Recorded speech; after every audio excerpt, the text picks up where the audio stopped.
الصلاة والسلام على سيد الأنبياء والمرسلين وعلى آله وأصحابه أجمعين.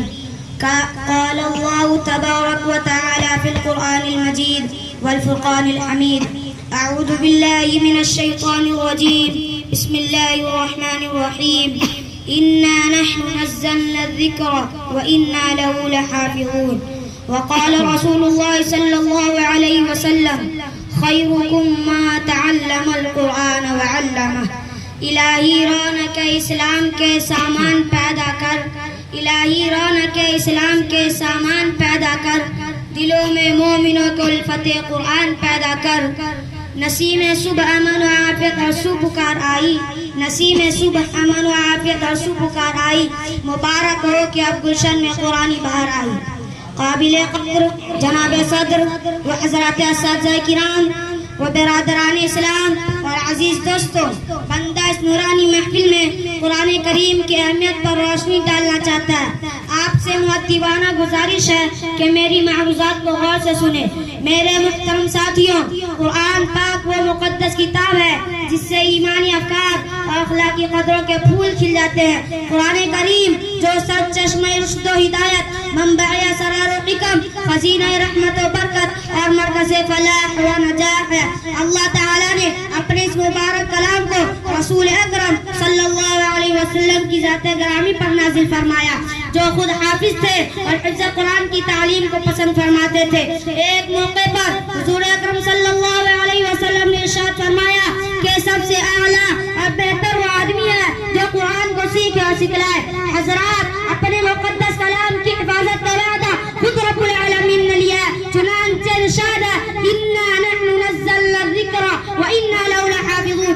اللہ تعالیٰ نے اپنے اس قول کی تائید اس طرح فرمائی کہ چھوٹے چھوٹے بچوں کے نازک سینوں میں اپنی کتاب مقدس کو محفوظ فرما دیا. تاریخ شاہد ہے کہ حفاظ کرام نے الفاظ قرآن کی حفاظت فرمائی، قرآن حضرات نے اس کے لب و لہجے کو محفوظ رکھا، کاتبوں نے رسم الخط کا لحاظ رکھا، مفسرین و مجتہدین نے مفہوم و معنی کو صحیح رنگ میں پیش فرمایا اور ہر زمانے کے اہل ہوس اور تلبسات سے بچایا.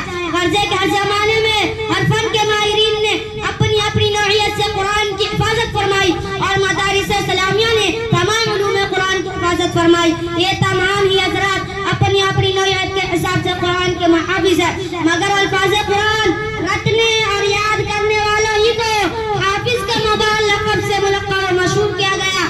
اس لیے کہ جب اللہ تعالیٰ کا پیغام حضرت جبرائیل علیہ السلام تاجدار مدینہ جناب محمد رسول اللہ صلی اللہ علیہ وسلم پر لے کر آتے تھے تو آپ جلدی جلدی پڑھنے لگتے تھے. تو اللہ تعالیٰ نے فرمایا: اِنَّ عَلَيْنَا جَمْعَهُ وَقُرْآنَهُ، کہ قرآن کریم کا سینے میں جمع کر دینا اور پڑھوا دینا یہ ہماری ذمہ داری ہے. امت محمدیہ کے مت والو، قرآن حفظ کرنا باعث نجات ہے اور خیر و برکت کا ذریعہ ہے. جس قلب میں قرآن ہے وہ فرمان الہی کا مرکز ہے، جس دل میں قرآن کریم ہے وہ معرفت الہی کا محور ہے. تو پھر کیوں نہیں وہ جنتی ہو سکتا؟ حضرت انس رضی اللہ عنہ سے روایت ہے کہ جو شخص اپنے بیٹے کو حفظ کرائے تو اس کو قیامت کے دن 14ویں رات کے چاند کی طرح اٹھایا جائے گا اور اس کے بیٹے سے کہا جائے گا کہ پڑھنا شروع کر. جب بیٹا ایک آیت پڑھے گا تو باپ کا ایک درجہ بلند کیا جائے گا، حتیٰ کہ اس طرح تمام قرآنی آیات مکمل ہوگی.